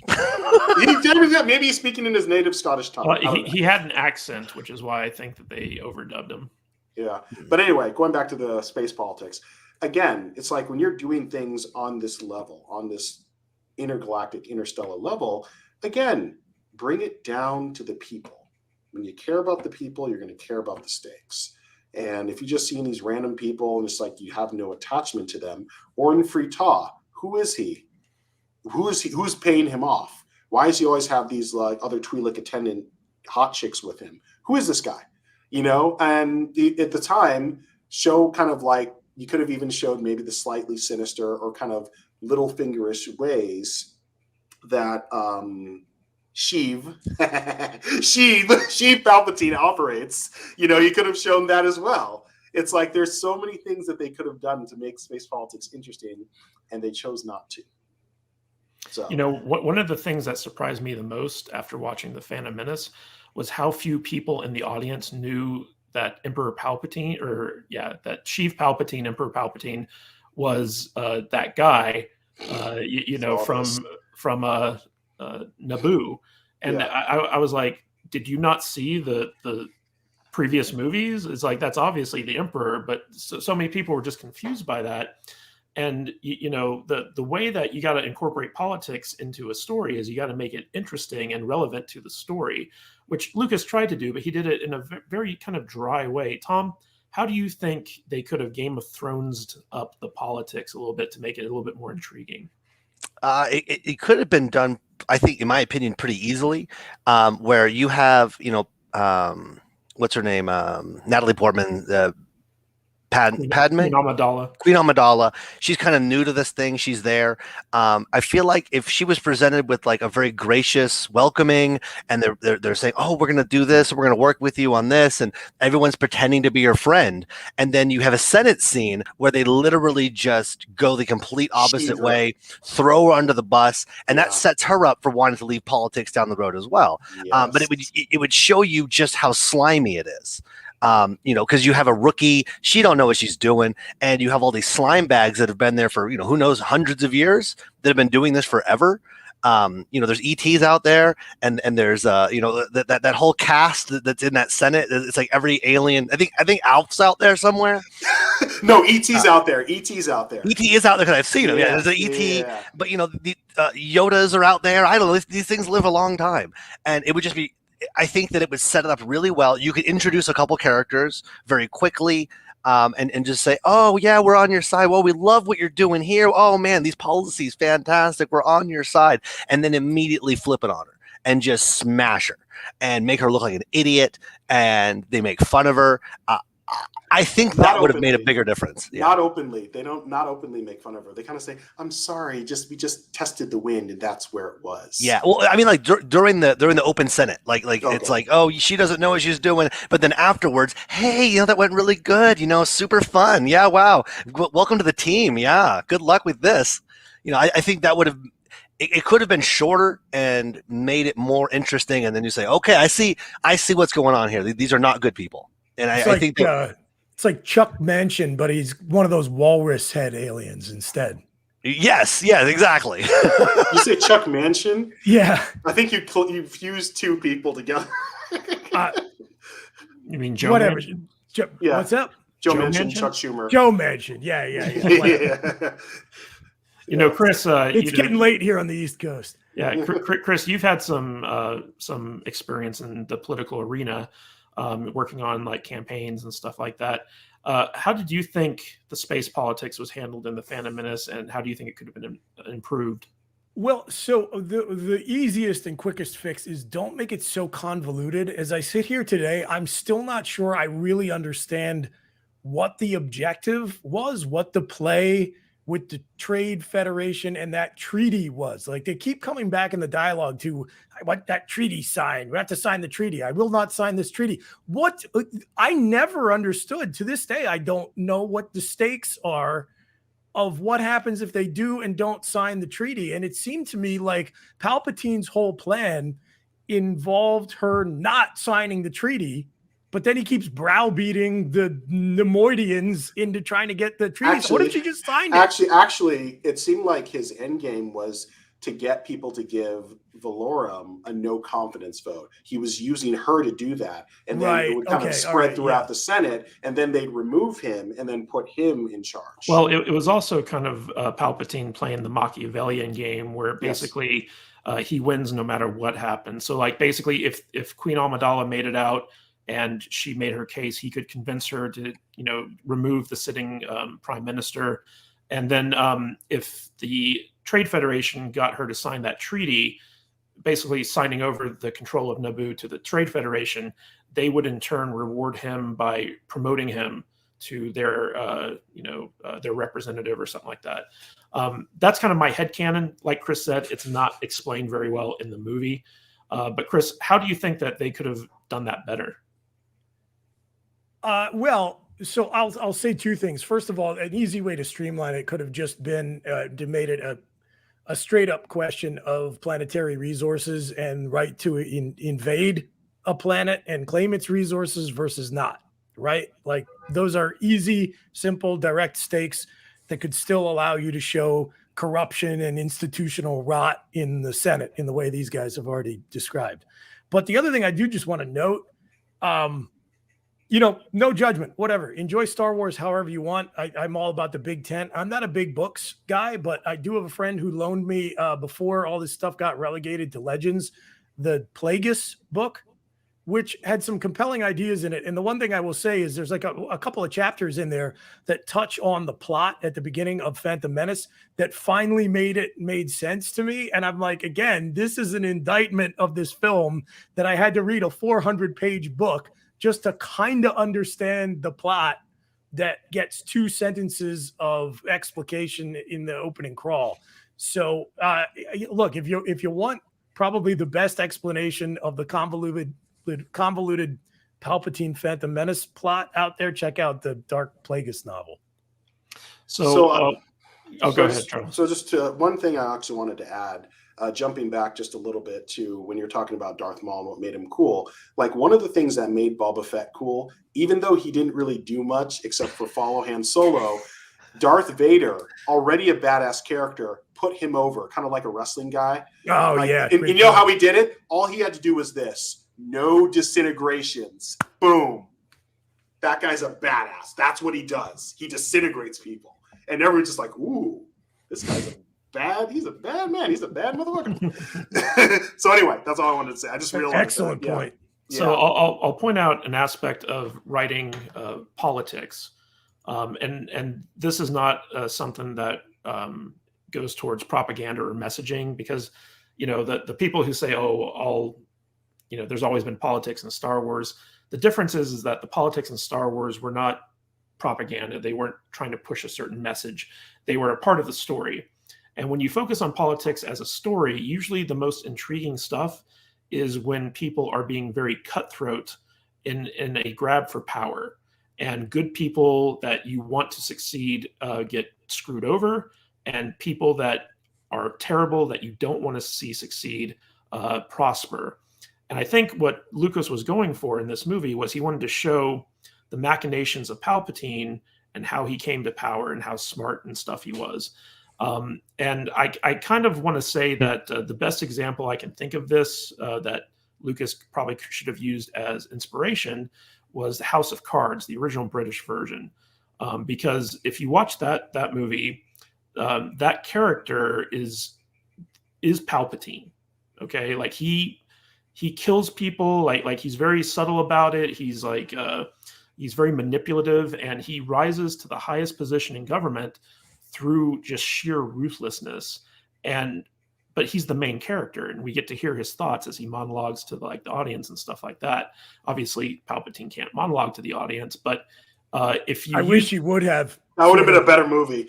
Yeah, but just if you use House of Cards as an example of how politics can be made to be entertaining, and Game of Thrones is another good example too. But I think that because House of Cards wasn't so like medieval and murdery, it was a better example of how this could have been incorporated into the Phantom Menace. So my advice to storytellers out there who might be watching this is that politics are always most entertaining when the bad guys are doing them and they're the most ruthless. And that creates these shocking twists and turns where you're like, oh my God, I didn't see that coming, or how could he dare do that? That's the type of thing. Like, you want the Red Wedding, right? Because the Red Wedding was the culmination of all the political maneuvering up to that point. So like you always want to have like very big consequences for the politics that are involved, instead of sitting there being like, I do a vote of no confidence, and the taxes on this stuff are need to be passed, the treaty needs to be signed, like that. All that stuff is boring. Or showing an invasion, even like, for instance, if we'd done something, obviously this was years before this happened, if it was kind of like like a Russia annexing Crimea, or like some planet annexing like a colony or territory, that could have been awesome. Okay. And we see that's where we open up. We see this invasion happening, and we see kind of the maneuvering to do that. That also, would be like, interesting. There was politics in A New Hope, right? But like, it was like Leia was in a diplomat on a diplomatic mission. The Republic Council was disbanded by the Empire. Like, the Senate was disbanded. So like, just through like a line of dialogue, the politics was in there, but it never detracted from the story. It never focused on it to the point where people are like, come on, let's get on with it. You know what I mean? I think that's the right way to do politics in a story that's not about politics, So just a little intro or thought there. All right. So our last topic of tonight has to do with the big shocking twist of the Phantom Menace, which is the Queen Amidala twist. So what I want to know is, what did you guys think about the reveal that Queen Amidala was disguised as her handmaiden? And do you think it was a bad decision to try to make this a surprise? Because Chris, I remember when this movie came out, every magazine had Natalie Portman as Queen Amidala on it. She was listed on IMDb as Queen Amidala. And when I went and saw the movie and, she was a handmaid, I was like, wait a minute, she's queen, right?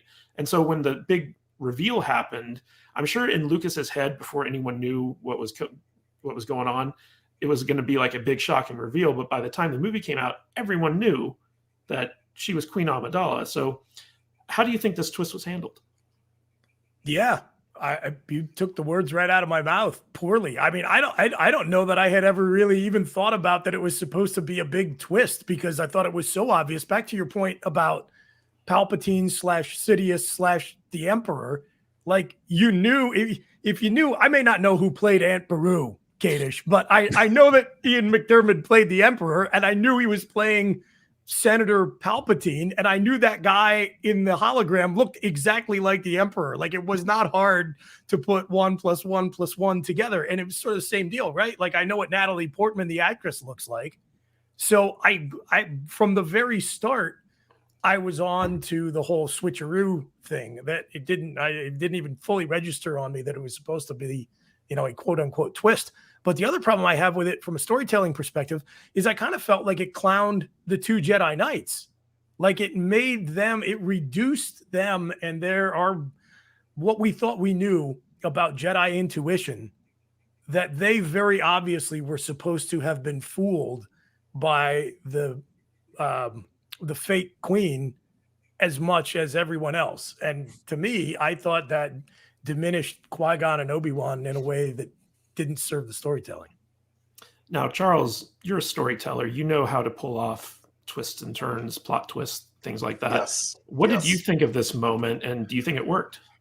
Not really, when you really looked at it. It's like, I mean, I at that time, Keira Knightley was an unknown, but when you kind of started looking, it's just like, if you are a little more eagle-eyed, just like, wait a minute.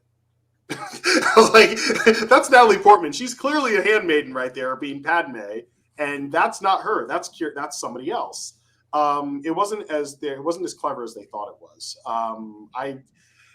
You're right, because it's like the Jedi are supposed to have unless their force senses are that dulled, it really was not the best twist to do. It could have been so much better. I agree. I think that if you're going to do a twist like that,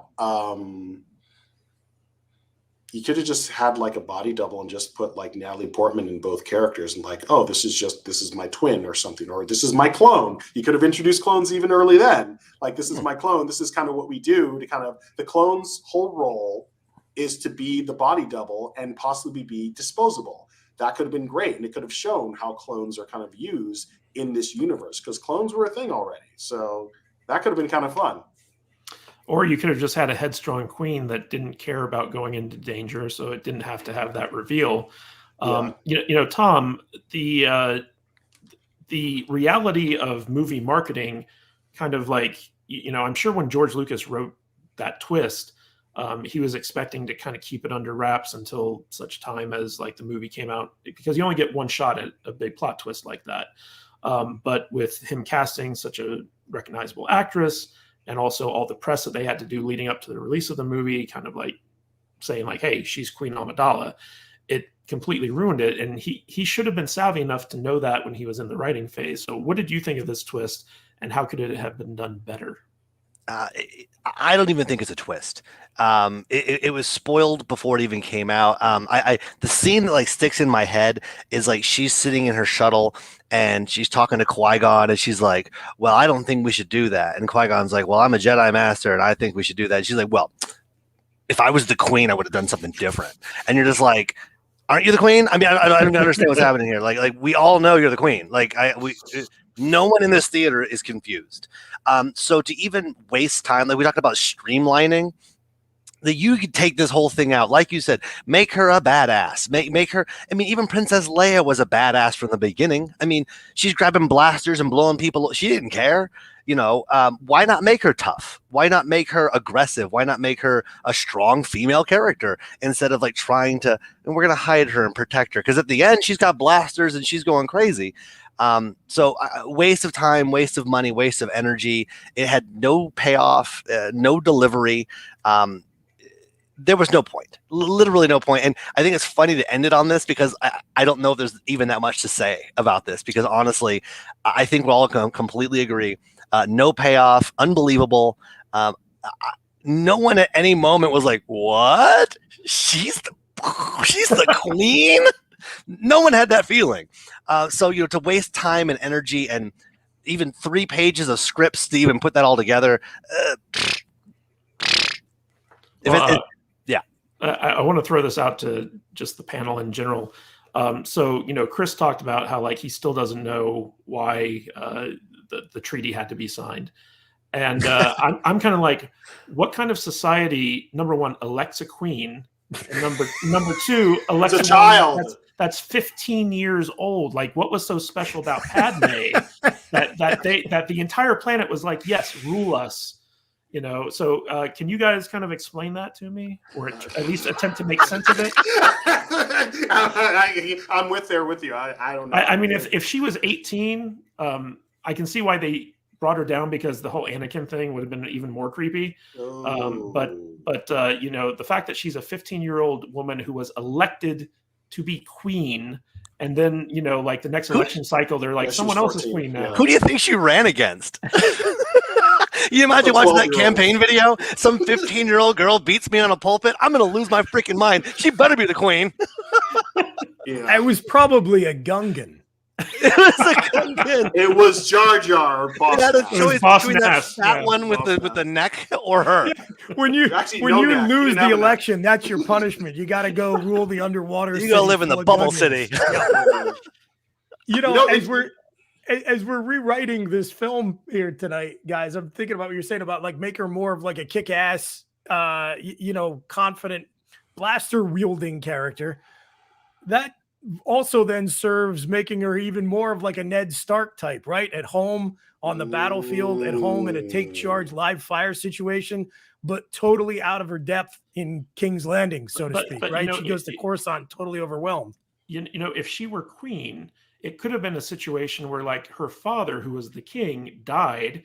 She inherited it at a young age. Right. And then like that would have made sense. But the fact that they made it a democratically elected position because George Lucas, democracy is good. Doesn't understand monarchies. Empire bad.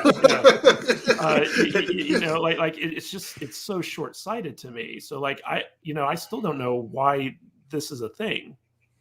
Yeah, you know, she goes from queen and she steps down to become an ambassador, right? No, senator. She became a senator. Yeah, that's a step down. She went from ruling a planet to representing a planet. So well, like she's a one-term queen. Yeah. Not, you know, not my queen. Another story thread. She's the Jimmy Carter of queens. Another story thread that gets totally left hanging. I'm thinking about all these things that got brought up and then never went anywhere. There's the whole fact that Anakin Skywalker and his mom are slaves on Tatooine, right? And he has that line of dialogue where he says he dreams about coming back and freeing all the slaves. I thought that was going to be somehow tied into his fall to the dark side. Like it was going to start, road to hell is paved with good intentions type thing. It was going to start as some altruistic crusade that went bad somewhere when I saw Phantom Menace. And instead it's never mentioned again. Like that brought up at all. That would have been so much more interesting than where they went, where he's like, in his mind, he's right. And that's what makes him ultimately wrong. I think that would have been so good. And that way you can really almost see his fall from the dark side and be like, okay, as opposed to just like, I want to save my wife, I'm going to be bad now. Well, every great villain thinks they're the hero, right? Yes. The best villains think they're the hero. Yes. That's why Magneto's so great. Thanos, MCU Thanos. Yeah, MCU Thanos, correct? Yes. Yeah. Josh Brolin did a good job. Yeah, he did. But yeah, and that's the thing. If Anakin had thought that, and then Palpatine is there saying, "Oh yeah, that's good. You should do that. Do that. If you work with me, I will let you do that. You can free everyone. You can bring order to this galaxy." Well, guys, I think we've talked about this movie enough. So why don't we go around and give our final thoughts about the Phantom Menace, what it meant to us, where it went, and tell people a little bit about where they can find out more about you if they are so inclined. So why don't we start with you, Conspiracy Tom? What are your final thoughts, and where can people find out more about you? Okay, final thoughts. I'm just gonna give my rundown on the Sith hierarchy and how Dooku is actually the hero, and you don't realize it. So Darth Maul is the apprentice. Darth Maul dies. Dooku steps in, but then Palpatine realizes Anakin is going to be the guy, so he slights Dooku. Dooku teams up with the Separatists.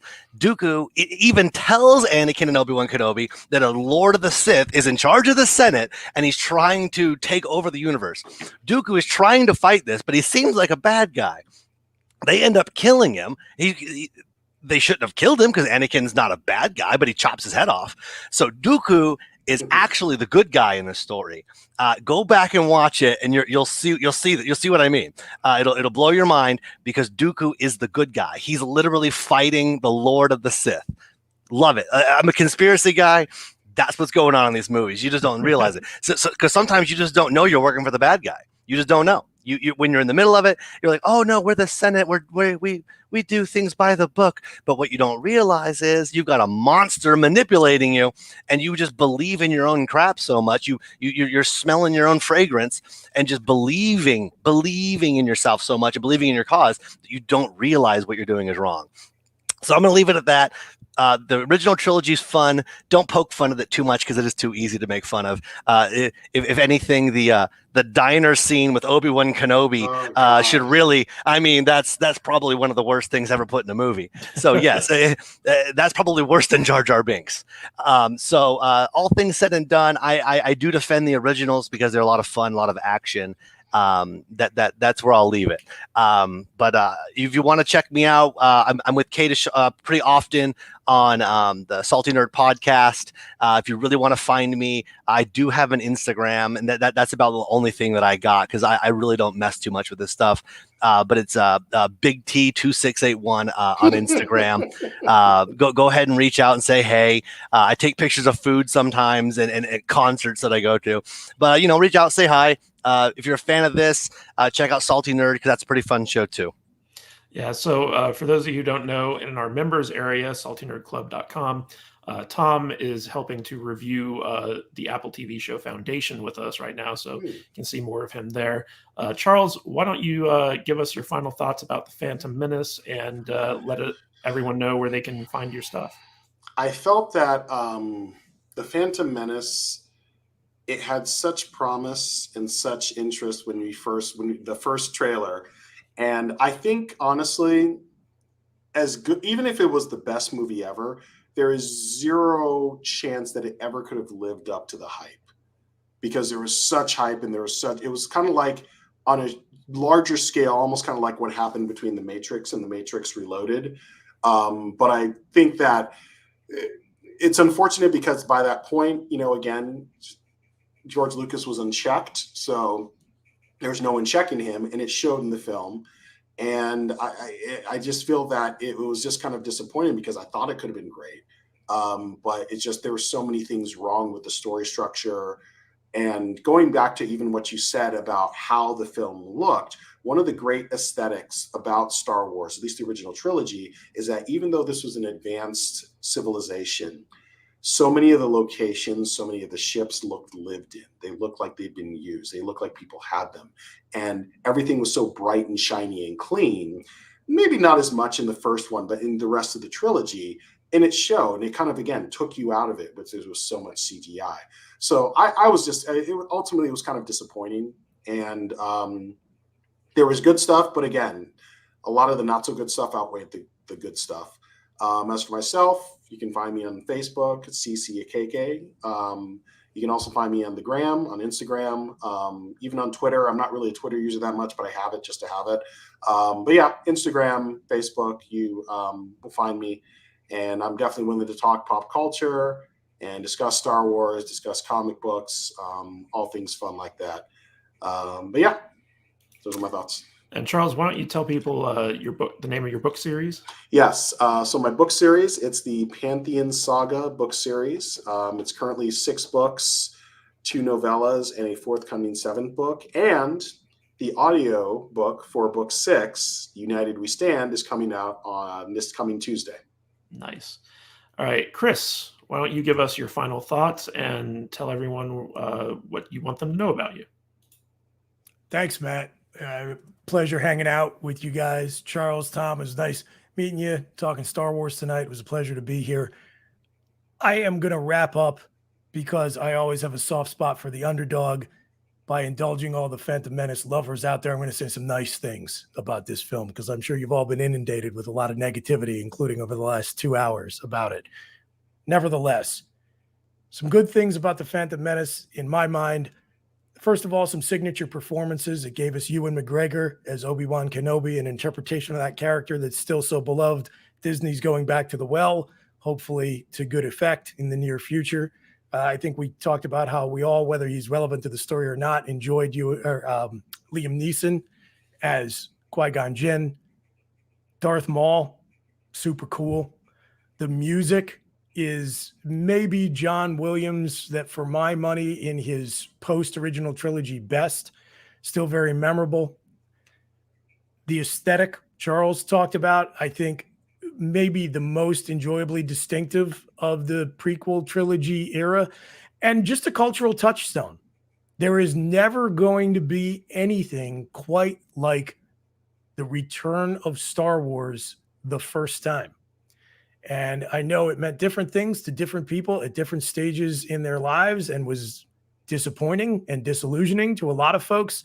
But at the same time, even those of us who came away underwhelmed, I think, have some great memories of the anticipation, of the time spent standing in line, of consuming pop culture in an era before the internet. And for all of those reasons, I completely understand why it holds a special place in a lot of folks' heart. So Phantom Menace, enjoy it for all its idiosyncratic charm.